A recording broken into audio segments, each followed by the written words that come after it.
Irmãos, e nós aqui continuaremos glorificando e exaltando ao nome do nosso Salvador. Meus irmãos, abra sua Bíblia, por gentileza, livro de Gênesis. Gênesis, capítulo de número 3. Livro de Gênesis, capítulo de número 3. O verso é a partir do número 1. Gênesis 3, 1. Está escrito assim: Mas a serpente, a mais sagaz que todos os animais selváticos que o Senhor Deus tinha feito, disse à mulher: É assim que Deus disse? Não comereis de toda a árvore do jardim? Respondeu-lhe a mulher: Do fruto da árvore do jardim podemos comer, mas do fruto da árvore que está no meio do jardim, disse Deus: Dele não comereis, nem tocareis nele, para que não morrais. Então a serpente disse à mulher: É certo que não morrereis, porque Deus sabe que no dia em que dele comerdes, se vos abrirão os olhos, e como Deus sereis conhecedores do bem e do mal. Vendo a mulher que a árvore era boa para se comer, agradável aos olhos, a árvore era desejável para dar entendimento, tomou-lhe do fruto e comeu, e deu também ao marido, e ele comeu. Senhor, nós, mais uma vez, meu Pai, diante de Ti, lhe suplicamos pela Sua sabedoria, pela Sua destreza. Abra, Senhor, o nosso entendimento, abra, Senhor, o nosso coração, e nos dê, Senhor, condição de aprendermos a Sua palavra dentro do nosso coração. É o que nós te pedimos no nome de Jesus. Amém. Meus irmãos, o livro de Gênesis é o primeiro livro da nossa Bíblia, e ele narra a criação de todas as coisas, ou de quase todas as coisas. O capítulo de número 1, Moisés ele vai escrever e detalhar como que foi feito os animais, as árvores, como que foi dado a separação das águas, como que foi formado ou criado o ser humano. E no finalzinho de toda essa criação do capítulo de número 1 e no início do capítulo de número 2, a Bíblia nos diz que Deus viu que tudo era muito bom. Tudo que Deus fez estava em perfeita harmonia, estava em perfeita sincronia. Existia um elo de ligação entre o ser humano e o Criador, e o ser humano vivia em completa comunhão com Deus. De repente, no capítulo de número 2, Moisés ele resolve fechar o foco. No capítulo 1, ele amplia a visão para a criação de todas as coisas. No capítulo 2, ele fecha o foco e detalha como foi a criação do ser humano, tanto do homem quanto da mulher. E no capítulo 2, Deus ele vai lá, ele forma o homem do pó da terra e sopra em suas narinas o fôlego de vida e faz o homem então ser alma vivente. O texto diz que Deus pegou um jardim e plantou em uma região chamada Éden. E ali nesse jardim, Deus colocou o homem que ele criou. Para quê? Para lavrar e cuidar da terra. Passou-se o tempo, Adão nomeou os animais, lavrava a terra. Só que o texto de Gênesis no capítulo 2 diz que não havia para Adão uma adjuntora, alguém semelhante a ele, para que pudesse lhe auxiliar. Então a Bíblia diz que Deus fez no homem cair um pesado sono, e extrai da costela do homem a mulher, trazendo então uma adjuntora e uma companheira para Adão, que até então estava sozinho, cultivando e guardando toda essa terra. E no verso de número 23, do capítulo de número 2, Adão vai recitar um poema, E olha que poema lindo que Adão recita. E disse o homem: essa afinal é osso do meu osso, carne da minha carne. Chama-se a varoa, porquanto do varão foi tomada. Olha que poema bonito que Adão recita em relação a Eva, mostrando que a mulher é uma obra-prima da criação de Deus. Então, a partir desse momento, Adão e Eva têm o papel de cuidar e de lavrar a terra, guardar a terra. Então, quando nós chegamos no capítulo de número 3, nós vamos perceber que houve uma falha na segurança feita por Adão e Eva.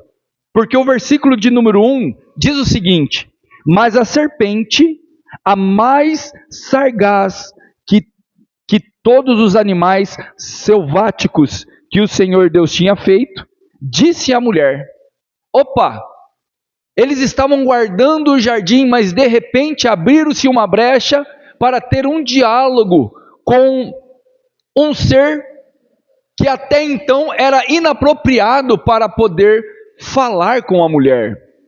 João Calvino, ele vai falar que Satanás usa o animal para poder potencializar o desejo pecaminoso no coração do homem.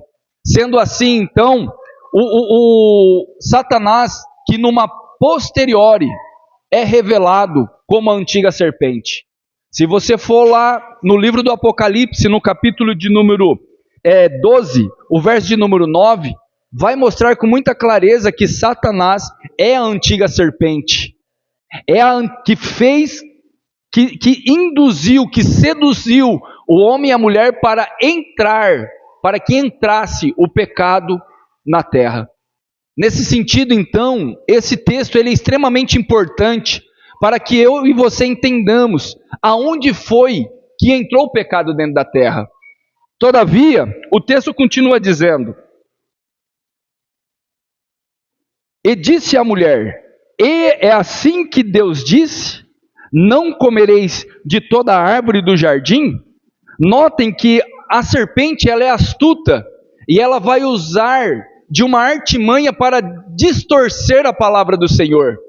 Porque olha só a palavra que ela usa: não foi assim que o Senhor disse, que não comereis de toda a árvore do jardim?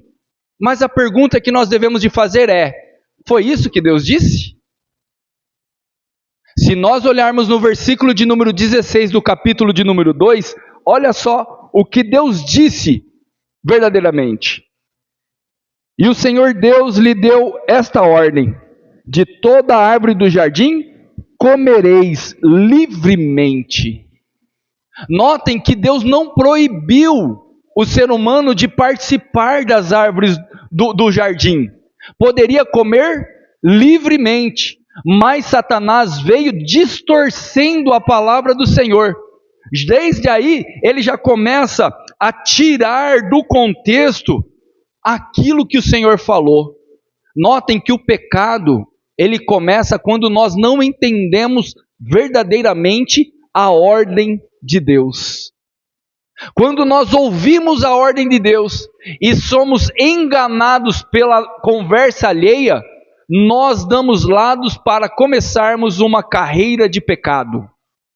A queda, ela não vem por imediato, mas a queda, ela começa por um simples desvio, por um simples equívoco na interpretação sobre aquilo que Deus disse. Deus disse: pode comer livremente.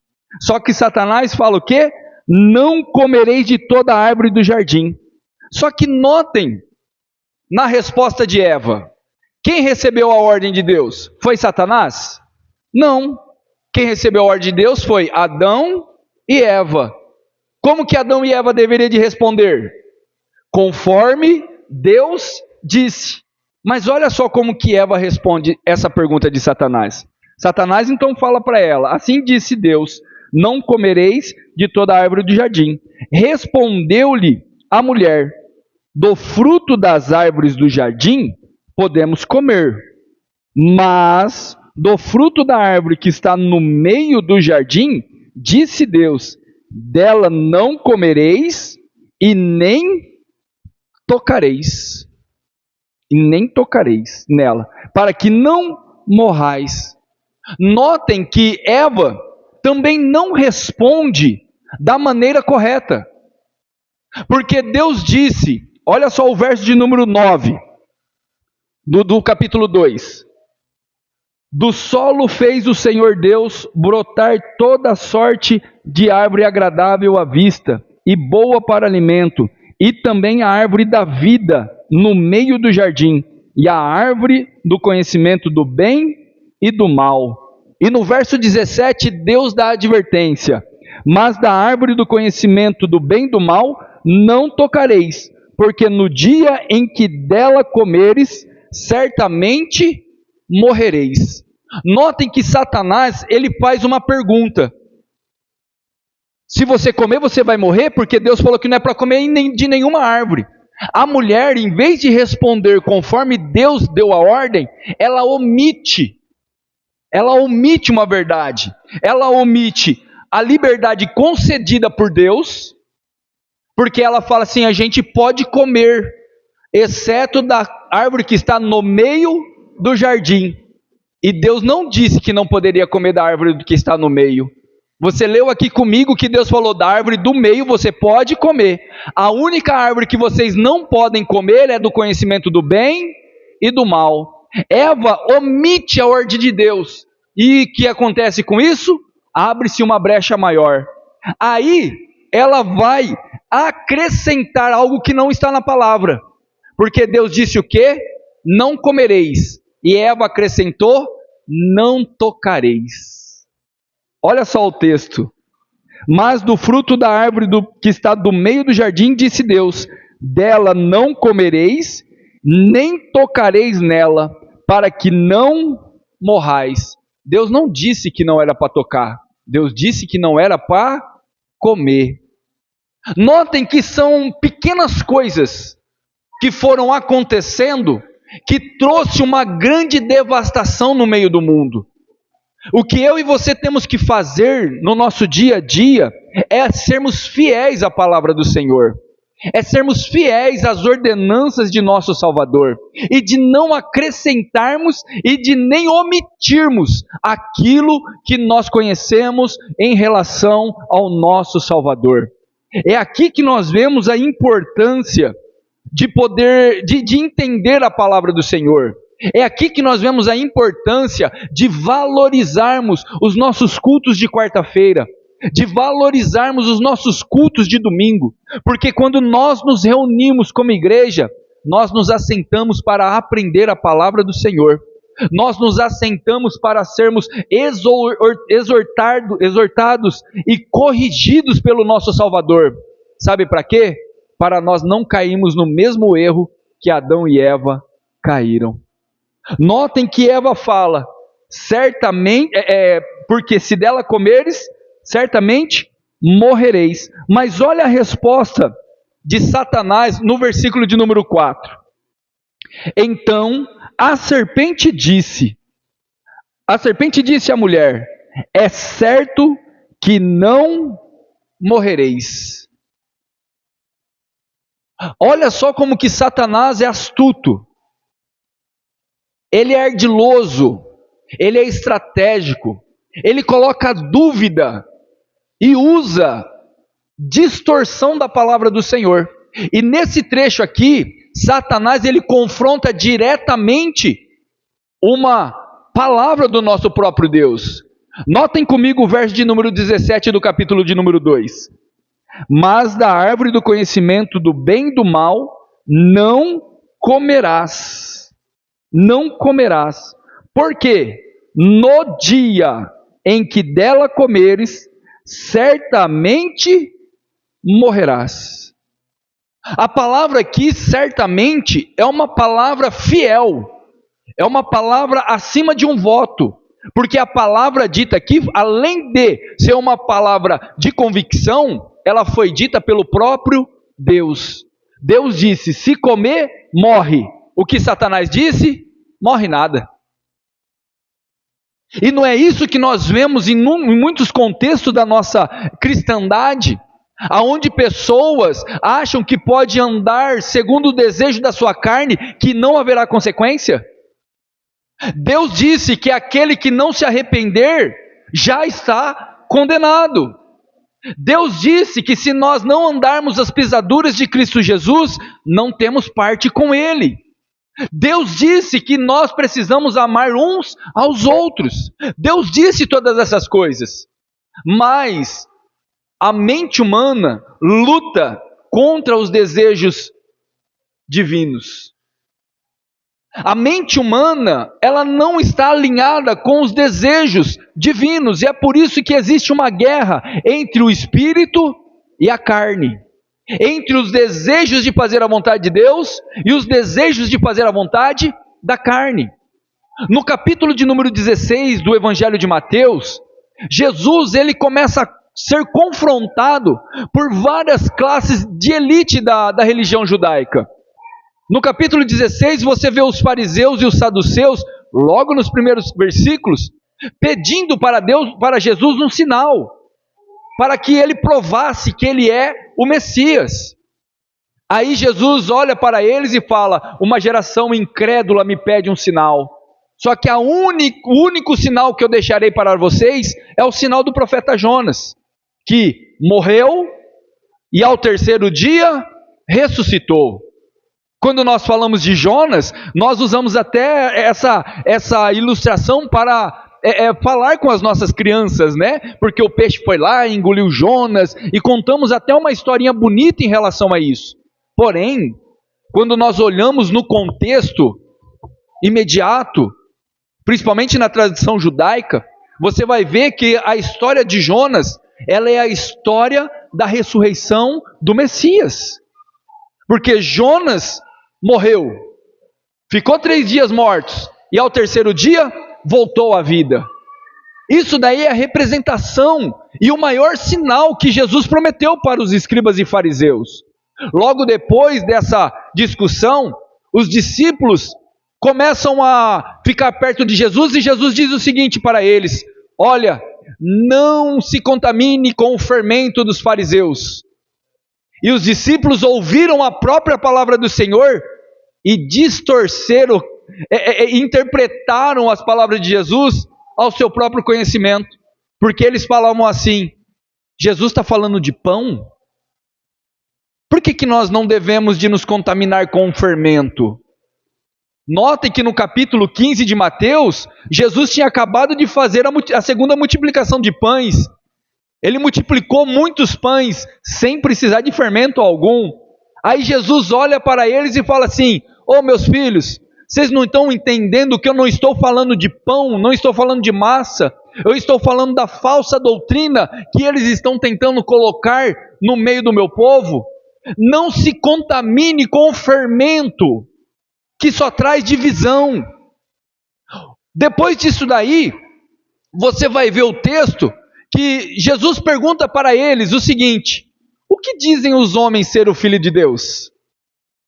Aí os discípulos levantam falando: ah, Senhor, alguns dizem que o Senhor é João Batista, outros dizem que o Senhor é Elias, outros dizem que o Senhor é Jeremias, outros dizem que o Senhor é um dos profetas. Aí Jesus olha para eles e fala assim: tudo bem, e vós? O que dizem que eu sou? O que vós dizem ser o Filho do Homem? Aí de repente Pedro se levanta ousadamente e fala: tu és o Cristo, o Filho do Deus vivo. Aí todo mundo achou que Pedro era o cara, mas Jesus se levanta na frente e fala o quê? Não foi revelado a ti por carne e nem sangue, mas você só sabe disso porque o meu Pai que está no céu te fez saber disso daí. Notem que os discípulos andavam juntamente com Cristo, admiravam os seus feitos, mas ainda assim não confessavam Ele como o Cristo remidor das nossas almas. Notem que é possível você pedir sinais, é possível você interpretar a palavra do Senhor, é possível você andar juntamente com o Senhor e não reconhecer Ele ainda. No finalzinho do capítulo de número 16, Jesus começa a ensinar e falar que era necessário ele ir para a cruz, para ser morto. Aí o apóstolo Pedro, aquele que tinha confessado que ele era o Messias, entrou na frente em particular juntamente com o Senhor e falou assim: ó Senhor, tenha dó de ti mesmo, isso nunca vai lhe acontecer. O texto diz que Jesus olhou para Pedro e falou assim: para trás de mim, Satanás, porque vós não cogitais os mesmos pensamentos de Deus. Notem que o nosso paradigma, o nosso desejo, o nosso padrão de acertativa não é igual ao reino de Deus, porque aí Jesus ele vai fazer um paradoxo. Sabe o que é um paradoxo? Um paradoxo é aquilo que contradiz uma verdade. Por exemplo, a verdade do homem é que nós não temos que sofrer, a verdade do homem é que nós não podemos passar necessidades financeiras, o manual do homem é que se algum de nós estivermos enfermos é porque temos o diabo. Esse daí é o manual do homem, é a coisa carnal do homem. Mas quando você olha para o paradoxo de Deus, que é o contrário do desejo do homem, você vai perceber o quê? Que aquele que morre, vive. Aquele que está fraco em Cristo Jesus, é aí que ele está forte. Aquele que nega a si mesmo, é o que ganha. Olha que Jesus inverte as coisas. E aqui, no texto de número 4, Satanás está tentando inverter a palavra do Senhor. Porque Deus disse, vai morrer. Satanás disse o quê? Não morrereis. Porque o homem quer escutar que ele não vai morrer. Mas Deus disse, vai morrer. E a pergunta que eu faço para vocês é, morre ou não morre? Claro que morre. Se Deus disse que morre, morre. E foi exatamente isso que aconteceu. Satanás ele confronta diretamente a palavra.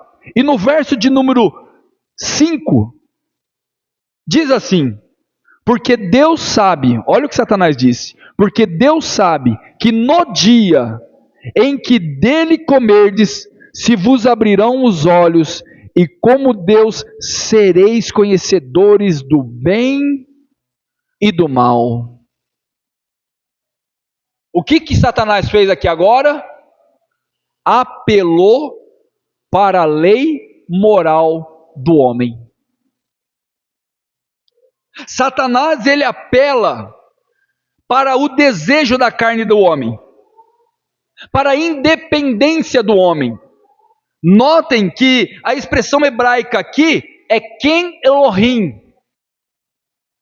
semelhança a Deus, indica a pretensão de ser Deus, ou seja, ter uma autonomia moral, ser autônomo. É eu não depender de Deus para fazer a minha própria vontade.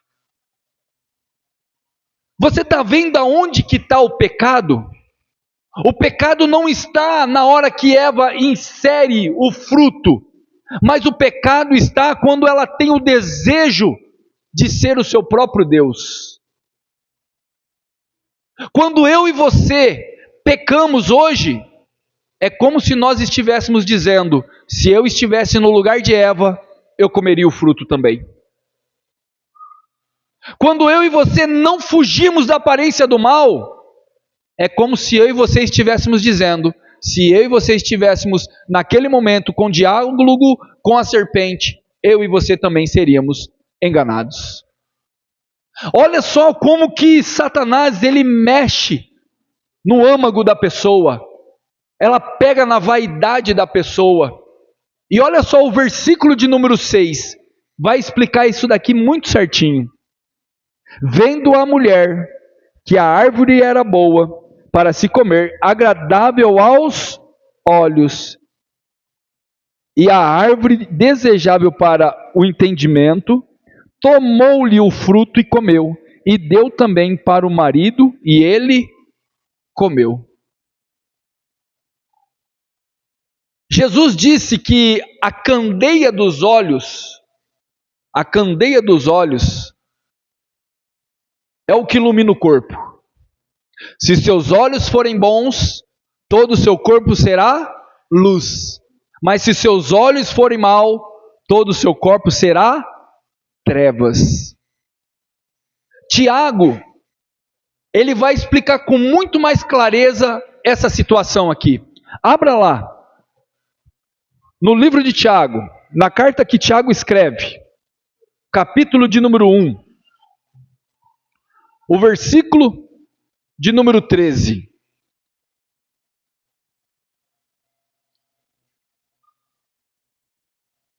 Martinho Lutero, ele diz que o pecado está ligado à incredulidade e ao desejo de ocupar o lugar de Deus. Só que isso tem consequência. Tiago, capítulo de número 1, versículo de número 13.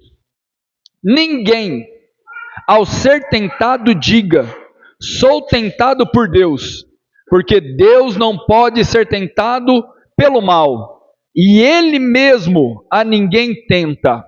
Olha o 14 agora.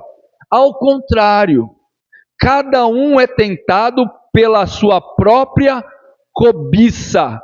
O que Eva estava cobiçando? Ser igual a Deus. Quando esta o atrai e o seduz, então a cobiça, depois de haver havido concebido, dá à luz o pecado, e o pecado, uma vez consumado, gera a morte. Notem que há uma escada de degradação.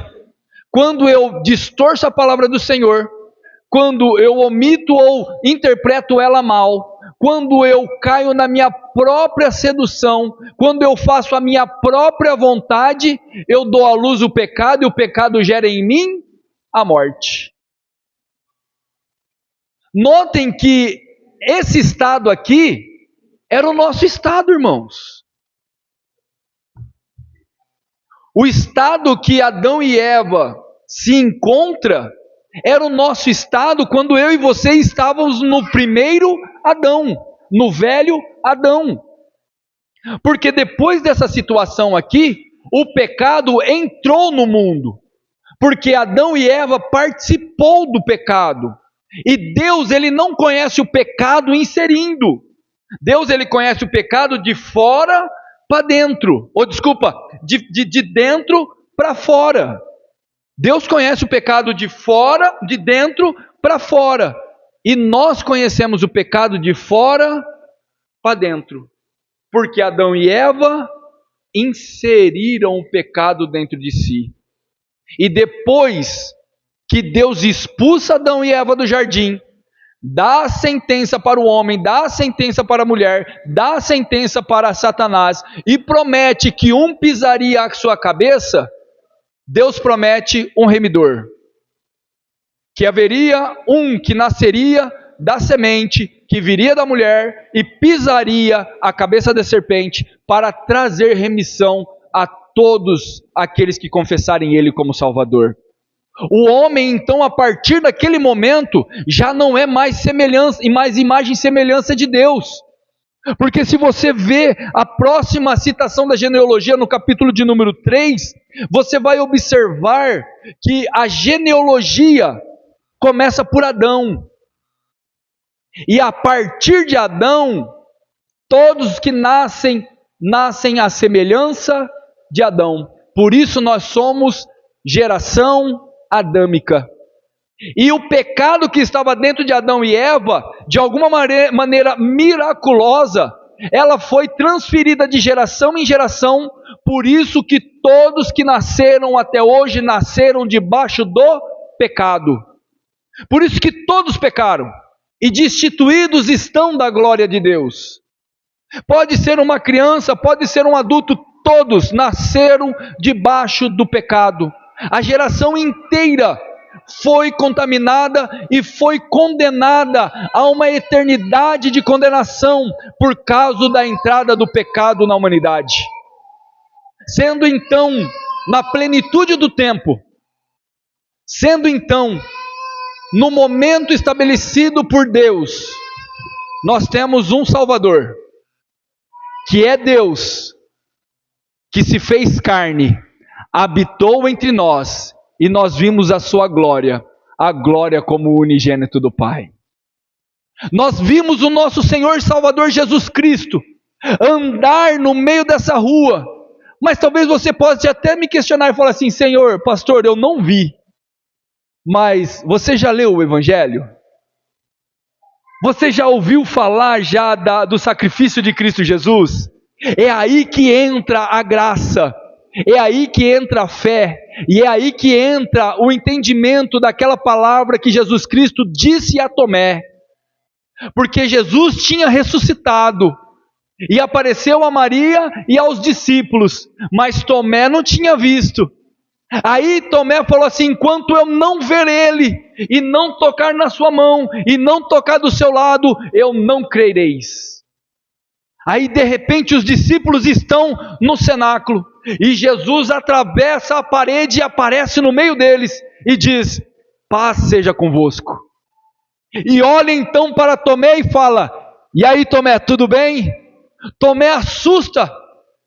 Aí Jesus olha para ele e fala: toca aqui, Tomé, toca aqui do meu lado, veja, eu estou ressuscitado. Nesse momento Tomé cai de joelho e clama dizendo: Senhor meu e Deus meu. Em vez de Jesus falar: ele foi o primeiro que me chamou de Deus, sabe o que Jesus disse para Tomé? Você agora me confessa só porque você viu? Uma coisa eu te digo: muito mais bem-aventurado é aquele que não viu, mas creu. E aqui estamos nós não vimos, mas nós cremos, ao ponto, se preciso for, entregaremos a nossa liberdade e a nossa vida, mas não negaremos essa verdade de um Cristo ressurreto para a glória e exaltação de Deus Pai. Jesus Cristo, Ele paga o preço, nos liberta do domínio do pecado e nos faz assentar hoje em lugares seletos, em regiões celestiais, para juntos, livres, podermos glorificar e exaltar ao nome daquele que é digno de toda glória, de toda honra e de todo louvor. A história da queda do homem e da mulher nos ensina que Satanás, ele é astuto, e mesmo o homem sem pecado foi enganado por ele. Adão e Eva foi ludibriado pela palavra doce de Satanás, e nós, outra hora, também estávamos à mercê dessa ludibriação de Satanás, porque nós éramos o primeiro Adão, mas agora eu e você, ressuscitados juntamente com Cristo, porque todo aquele que é chamado por Deus e confessa Ele como Senhor e Salvador da sua alma, ele passa da morte para a vida, ele sai da veste do primeiro Adão e se reveste com as vestes do segundo Adão. Agora o pecado já não domina mais, agora o que nos domina é a mente de Cristo, é a graça, é a paz. É por isso que eu li aqui em João, que se nós pecarmos, nós temos um advogado. Se confessarmos, alcançaremos misericórdia. Mas ainda assim, nós estamos em guerra com o nosso próprio desejo.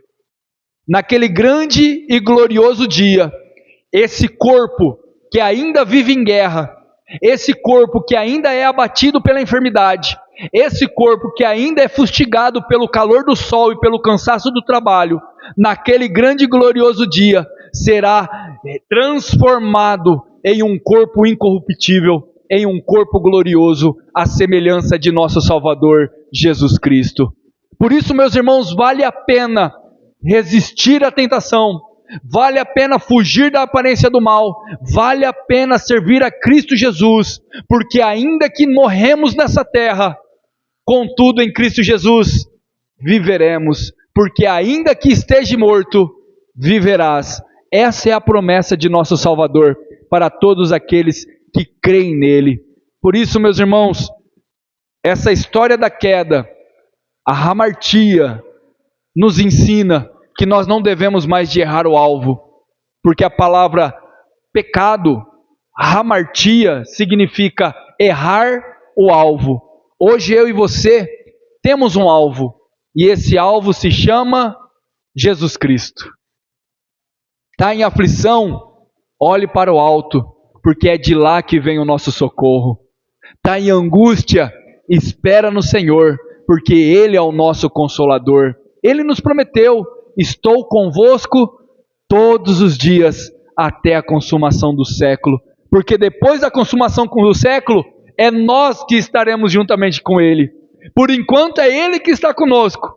Depois é nós que estaremos juntamente com Ele, livres dessa esfera do pecado, liberto do tempo, e teremos corpo glorificado para estarmos juntamente com o Senhor por toda a eternidade. Amém, meus irmãos? Que o Deus do céu possa continuar abençoando a cada um. Nesse momento nós estaremos orando. Estarei orando por você. Você estará orando por mim. Nós estaremos orando um pelos outros. Orando pela igreja. Orando para que o nosso Salvador possa continuar nos instruindo a andarmos num caminho seguro. Andarmos segundo a sua vontade. Para que Deus seja glorificado, exaltado e sempre bendizido pelas nossas vidas. Vamos curvar nossas cabeças. Vamos orar ao nosso Salvador. Pai Santo, uma vez mais, Senhor, diante da Tua glória, nós Te louvamos, Te engrandecemos, Te bendizemos, Pai, porque até aqui o Senhor tem nos sustentado, tem, Senhor, superabundado a Sua graça sobre nossas vidas. O Senhor nos salvou, Pai, da escravidão do pecado, e nos deu, Senhor, uma nova chance de podermos vivermos em Cristo Jesus. Por isso, Senhor, nós lhe suplicamos, para que o Senhor, segundo a Tua vontade, possa tomar fielmente em nossas mãos e nos conduzirmos, Senhor, segundo as veredas da Tua justiça. Não permita, Pai, que venhamos tropeçar, mas se porventura, Senhor, na nossa caminhada nós chegarmos a tropeçarmos, que nós venhamos ser convencidos por Ti, porque sozinhos nós não conseguiríamos, Senhor. Se não for o Teu Espírito Santo, se não for a Tua misericórdia, nada poderíamos fazer. Mas, Senhor, segundo o Seu amor, segundo a Sua paz, segundo a Sua graça, tudo podemos fazer segundo a Tua vontade. Por isso, Senhor, eu lhe peço em favor da Tua igreja, da Tua casa, Senhor, aqui na cidade de Vista Alegre, que o Senhor possa continuar prosperando, abençoando, cuidando, curando, lavando, redimindo, abrindo as portas, superabundando, Senhor, o Teu povo. Que o Senhor possa nos guardar de passar por aflições, mas se passarmos por aflições, Senhor, que nós venhamos passar com o Senhor, porque nós sabemos, meu Pai, que mesmo que se nós não possuirmos nada nessa terra, nós possuímos um bem maior, que é o nosso Senhor e Salvador dentro de nossas vidas. Senhor, somos gratos a Ti por esse privilégio, e por isso, Senhor, nós Te louvamos e Te bendizemos, no nome de nosso Senhor e Salvador Jesus Cristo. Amém, Jesus, e amém, Senhor. Levante suas mãos, que a graça de nosso Senhor e Salvador Jesus Cristo, o grande amor de Deus e a mais doce e íntima comunhão com o Espírito Santo, seja com todo o povo de Deus, não só hoje, mas para todo sempre, e todo aquele que crê, diga comigo, amém. Que Deus abençoe, tenha uma excelente semana na presença de nosso Senhor e Salvador Jesus Cristo, e uma boa noite de descanso.